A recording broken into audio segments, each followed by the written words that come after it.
This is a new topic for March of 2026, and I selected Patrick Lecture 54, which is technically a Q&A session, meaning that it was intended to answer questions from the community. The guide often veered off into various topics. Sometimes it became a lecture and got a title, and other times these sessions would be simply listed as Q&As. When I read it, for whatever my reasons for finding this particular lecture, uh, I noticed how it related to pride, self-will, and fear, and some other things that I'm going to bring up here. And so I selected it as a follow-up to Patrick Lecture 30. Now, this is 56, Lecture 30, lots of lectures intervening. And yet the guide is hitting again on the topics and listing them and talking about each one. And this is part of a theme about repetition. Repetition is necessary. We're humans. Repetition is necessary. You hear it, number one, you hear it differently because the words or the expressions, the way the concept is expressed differently. But also you're in a different place. So you just weren't hearing it the same way as you were, even if the words were exactly the same, which is why it's a common experience to read a lecture and 10 years later read the same lecture and ask where this lecture was hiding, or who changed the words, because it feels so different. I experienced that when I read Pride, Self-Will, and Fear.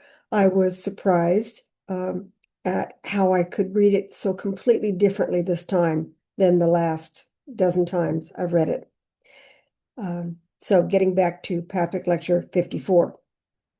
The first thing I noticed was the Pride, Self-Will, and Fear section. And then the other I noticed was an emphasis on finding your faults.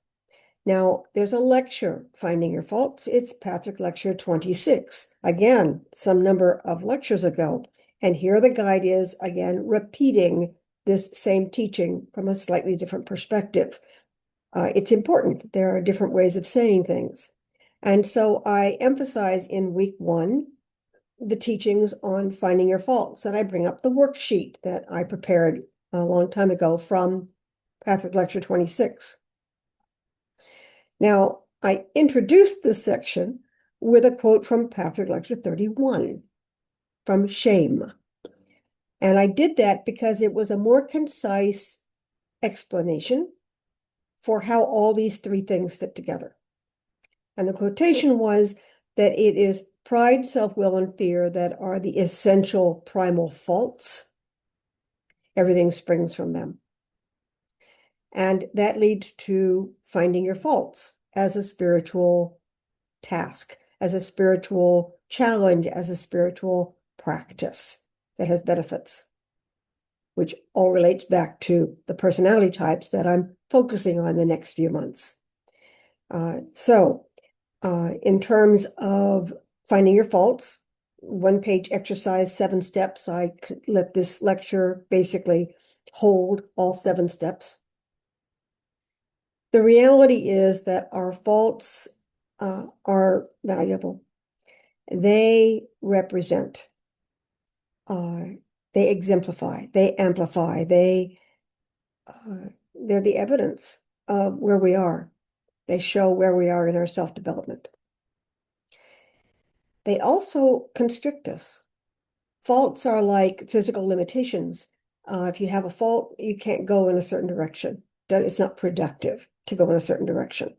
So just like a physical ability, for instance, I am clumsy, so I would never have been able to excel in something that took extreme physical control, dexterity, etc. No ballerina career for me. So it closes that door. I could beat on the door and I could spend my life begging at the door, but not much point. Faults constrict us. They restrict us. And that has value. It focuses our attention elsewhere. So when it does that, it screams. Now, My experience growing up was that I would hide those faults because who in their right mind would not hide those faults? What Pathwork taught me was that this looking good is actually a way of dodging the truth. And what I needed was to face the truth. And to face the truth, I needed to face my faults. Now, after having done pathwork for almost three decades or so, I tease, I've got a list. I know my faults. I'm painfully aware of them. What I have found is that they help me function. They're an integral part of who I am. I can't do without them. So, uh, faults become my friends, but they're my friends only if I know who they are. So by identifying them, I don't rely on them. It's as if you've got a weak leg, you make sure you don't step forward on that leg too independently, so that if it buckles, you fall down. You use it with other support. The faults aren't inherently limiting, but they can limit, depends on how I manage them. I also, in a teasing way, say that everybody's got their faults and their flaws and their virtues, and at some point mine become annoying, and so people say I would really prefer somebody else to explain pathwork to me. That's great. Until that, it is possible that my flaws actually attract because they resonate with yours, or they don't take anything away.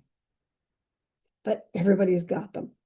Not only do people have them, organizations have them. So there's a teaching in terms of group work in pathwork that while individuals have higher self, lower self, and mask, when they come together in a group, the group has a higher self, lower self, and mask. So that the group bonds together because of their faults, because of their failings and their limitations. And there's a feeling of camaraderie that enables a group to actually do good work very often because they feel safe in that environment.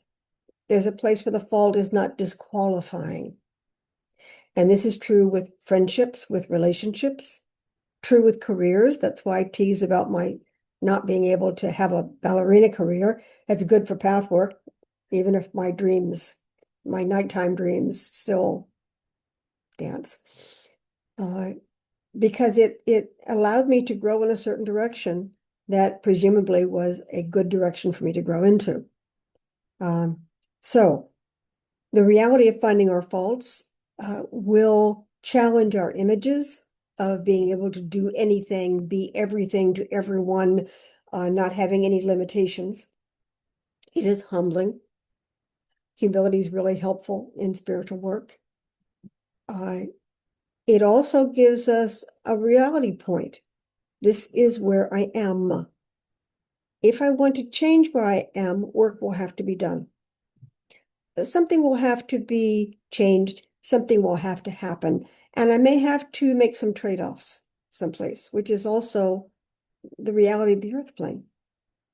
I can do a better job of making those trade-offs if I know what's going on, if I am more aware of reality.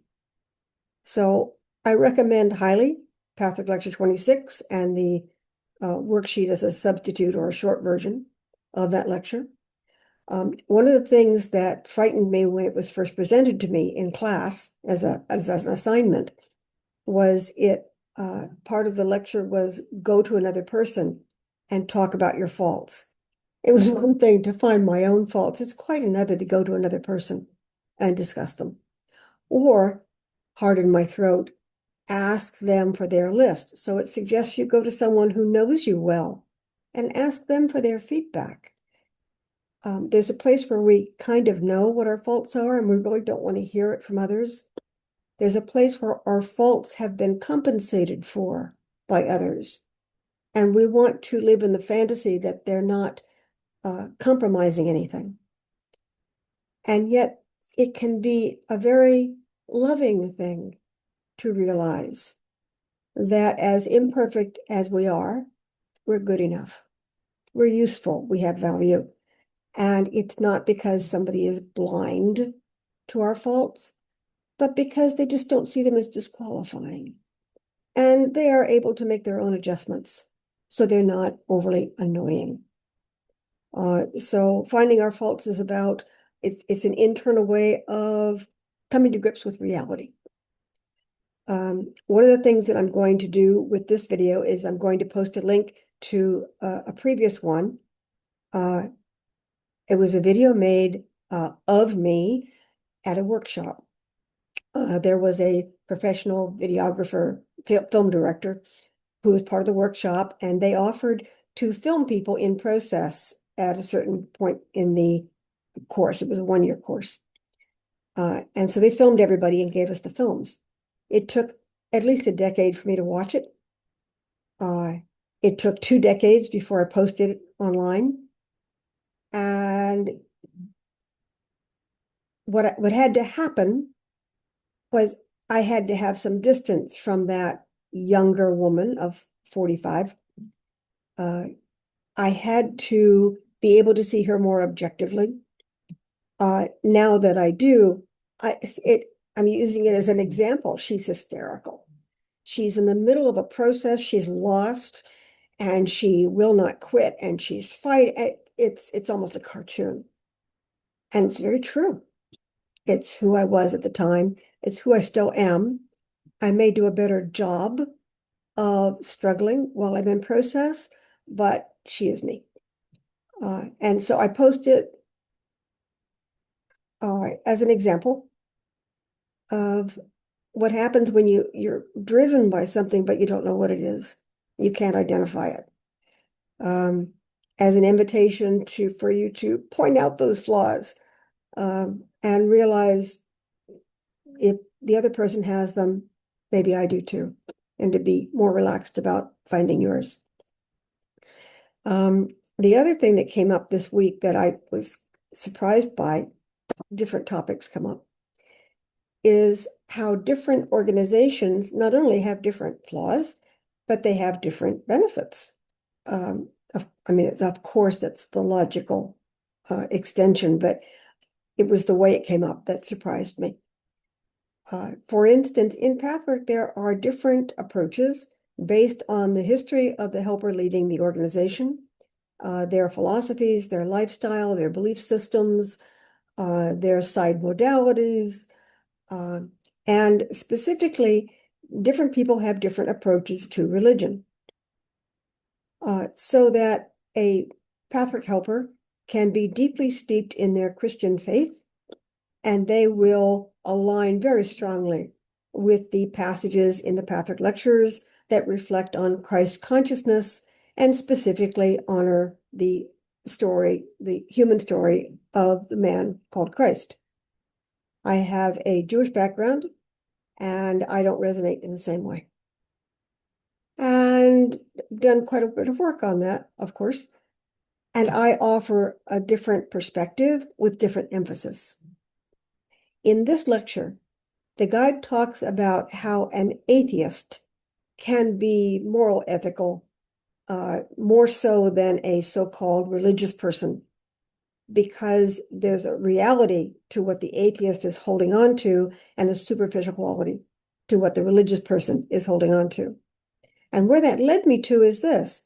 It's entirely likely that there are atheistic Pathwork helpers, Pathwork organizations. We don't advertise that, just like I don't advertise a particular slant because that would limit me. And I'm not doing Pathwork from a Jewish perspective. I'm not doing that. It's just one of the many things about my background. Another thing about my background is that I've lived on various continents, 3 different continents. It influences my worldview, but I don't advertise this as an international conference either. It's simply a flavor to it. Every person brings the full breadth of their experiences and how they have integrated and how they've found the gold in them, found the value in those experiences. And the gold is what we're after. The truth is what we're after. So each person has an opportunity, each organization does. The trick is that person changes. And what was easily available before may become buried later. And what was hard before becomes more easily available. The same thing happens in careers, in working for a specific company, or in pathwork organizations. All human groups, institutions, relationships change because we change. And each person within it changes, and then there's a cumulative effect. So that an organization that worked well for you 10 years ago may not work for you anymore. An organization that had great difficulties and you were on the fence about may become very well aligned with your life goals, with your belief systems, with your values. It changes. And at each step of the way, we have to make a choice. The ego, the self-will, makes a choice. So I'm trying to circle around to why find your faults, so that your faults aren't deciding these things. Your faults aren't over-influencing the decisions you make. They're taken into account. I can't work well in this organization because I have, for instance, a dyslexia issue, or I have a focus issue. And in this career, in this company, that is distracting. It's giving me more headaches than it's worth. I'll move on. But it also happens in relationship. A lot of the pain in spiritual work is that we so-called outgrow our partners. I'm going to suggest that that's a misnomer, that that's a mischaracterization. All partners, all alignments, all relationships we make have happened for our highest good. But that highest good may be reached in a short period of time, shorter than the self-will, pride, and ego imagine it. So we have all these images that our faults create as certainties, as solutions, when the reality is, and this is teased about in relationship studies, if we met someone, now that I think about it, I think it's a Black Mirror episode in a science fiction television series. If we knew from the beginning that this was a 3-week relationship, we would respond, react, enjoy accordingly. If we knew it was a 10-year relationship, we would approach it differently. We don't get tags like that. Just like we don't get a spreadsheet when we're born about what our faults are going to be. And we don't get updates that stand out like little text messages on who we are and what we're doing, and etc. These are all subjective. These are up to us. So I recommend the exercise of finding your faults. Faults being primarily based on pride, self-will, and fear. And Pathwork Lecture 54, highlighting both, and also several other aspects, random bits and pieces that you can find if you download the actual online lecture. So thanks for listening, and onwards with Pathwork Lecture 54.